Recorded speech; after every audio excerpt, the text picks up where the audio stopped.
Hey, this is Jeff Hansen, and I'm currently in Northern California. And this is Arvin Predis, and I am in LA, California. You are, and we should mention that's where you do most of your business, right? That's right. Yep. Same for me, the Bay Area, Santa Cruz, Monterey Bay, the Bay Area for me. Together, we have a combined 40 years of full-time real estate experience as licensed brokers in California. And we're here as part of a movement to help you reach your potential. Today's topic, Arvin, I'm going to get right after it. Okay. It's it's two words that realtors are afraid to talk about sometimes, or they talk about too much, but it's just always fraught with problems. Time management, Oh my gosh. Time management. more Okay. significantly, excuse me, more significantly, time management for maximum success. Okay. So this video is only going to be 10 minutes or so. You're not going to cover everything about time management in 10 minutes. Really, no topic in 10 minutes, but I want to get you a few key things without taking too much time you can use to your benefit. So I want to start with just a brief, big picture that's I found helpful in thinking about three different kinds of time.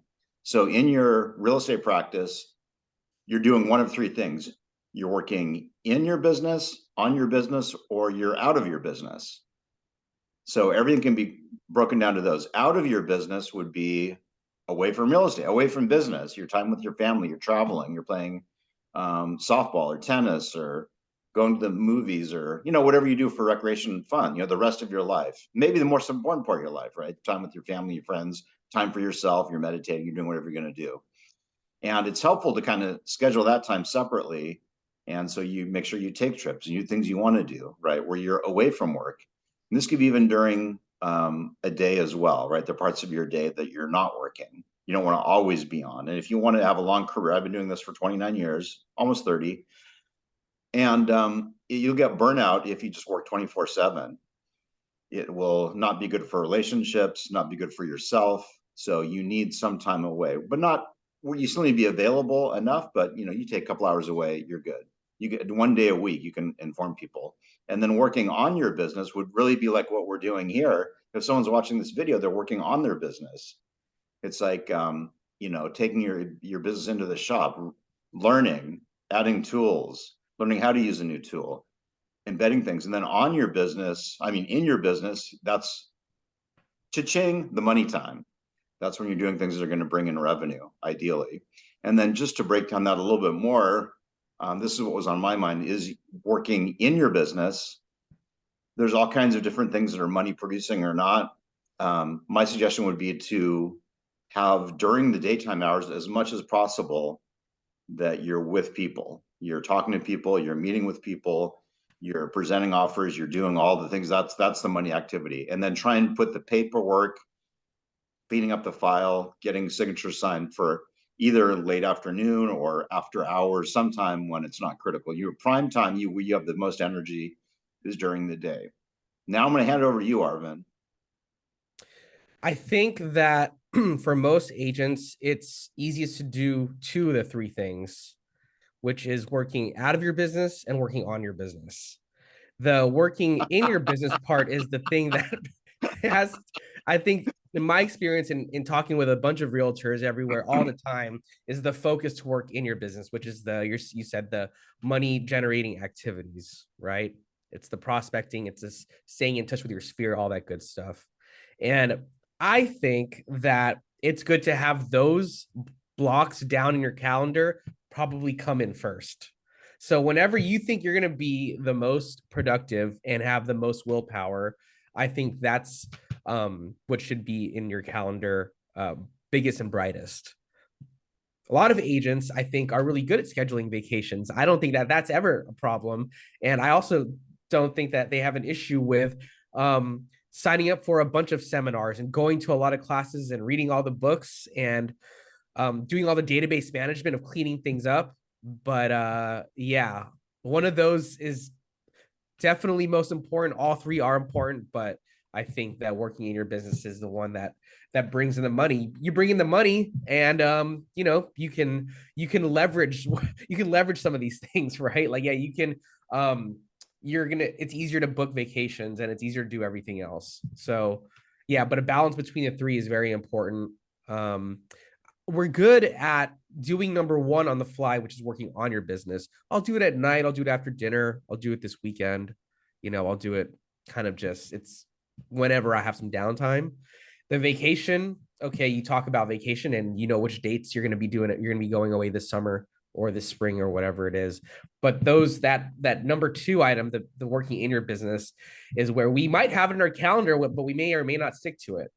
Right. So Well, this that's a whole, we could spend an hour just talking about how to work in your business, yeah, because you can certainly fill up 8 hours working in your business and never do any lead generation activity.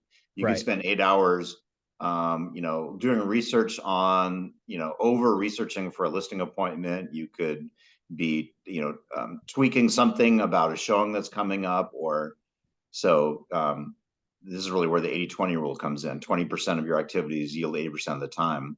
But so even within there's productive and unproductive time within what we call in your business. That includes showings. It includes, everything just has to get done, right? You have to have them sign disclosures. That's in your business. It has to get done. That's not working on your business. That's a deal right now, and all these things. And if you have someone else, that's great. People that succeed in having teams and other people work with them, they spend less time working in and more on, because they become a manager. That's a manager's role, Yeah. is supervising and working on the business. But as an individual practitioner, which is a lot of agents, or maybe have one part-time assistant or a transaction coordinator, the point you bring up is, of course, critical, is that if you want to succeed at a very high level, you need to be very purposeful about doing activities that are going to generate new business, right? So a big chunk of your time working in your business, because current clients, like I used to recruit agents, and I owned a real estate office that had hundreds of agents. So I talk to agents all the time. This one agent, I said, hey, let's talk about what you can do to take your business to the next level. What's your schedule this week? And she said, I am swamped. I'm like, oh, what do you have going on? She's like, well, I'm working on this one listing. Her whole schedule was swamped. Her working in her business was swamped because she had one listing. Yeah. Now, if your goal is one listing every quarter, maybe that's effective, but most people want to do more than 4 or 5 deals a year. So you want to spend time, certainly reaching out to new people and your current clients and past clients to stay in touch. Well, you've been at the level where you're closing what, 4 to 5 transactions a month for a whole year, right? I mean, that's a tract. And I think that for agents who haven't gotten to that level, they don't know what all of a sudden becomes the most important, because there's just so many distractions when you're dealing with 4 or 5 transactions at a time. Yeah, you and I both worked with an agent. She loved to say, "I'm lost in transaction." It's easy to have happen. And to succeed at the highest level, you need to be you want to give excellent service, but you don't want to obsess. Give it appropriate service. And like you said, if you block out time every day, or you can't do it every day. I mean, the practicality about this business is, even with all the perfect, you can plan all the stuff ahead of time. Then you have someone that calls you today because they just, they need to go look at a house today. Things come up that are unknown, right? You have a Mm-hmm. seller that has an emergency because their water heater broke and they live in a different state or out of the area. So you have to Yeah. be flexible, but within that, you really want to, the hard thing to do, just like working out, right? If you work out when you feel like it, you'll never do it. And Mm-hmm. you said the time when you have energy for prospecting, the best time to prospect is whenever you'll do it. As long as you do it, it's the best time. For a lot of people, that's the morning, but manage your energy around when you're going to do it. But agents that I found this when I was recruiting agents, there are a lot of agents that are quite successful, but not having time away as much as they would like, because they do just feel like they're tied and they're kind of in burnout mode. So you definitely do want to get away. Like you said, a lot of people are good at planning their own vacation, but um, you want to have prime time, which is the money generating activities. And Mike Ferry, his dad, the old Mike Ferry, who's still around. I went in a seminar many years ago, and he said, prospect, preview, list, and sell. Those are the things that make money. Now, previewing doesn't really make money, but that's how you know the Mm-hmm. market. Yep. Prospect, preview, list, and sell is meeting with the seller, meeting with the buyer, negotiating a contract. Those are money generating activities. And the more you get those the better, especially. And if you don't have enough business, let's put it this way, if you are not meeting your current goals, which is many of us, probably most of us, the thing that's missing is the prospecting. Yep. That is, and because of that, that just takes precedence over everything. Yeah, totally. So I think I've met a lot of agents where they're good at 2 out of the 3. But 3 out of 3, if you're able to master that, I Yeah, think and you're gonna have, you're gonna be out of balance at different points in your career and different yeah. points in your week and your day, but you just want to find time to get other things in, while being. I've seen a lot of agents get in the business, have some initial success, and be just so stressed out that they almost didn't want more business because they're too stressed out. Mm-hmm. That's probably another topic, how to deal with stress. But for now, Yeah. time management, Yep. different blocks of time, fit it in, and do the fun things in your life too. Do what's appropriate in the moment.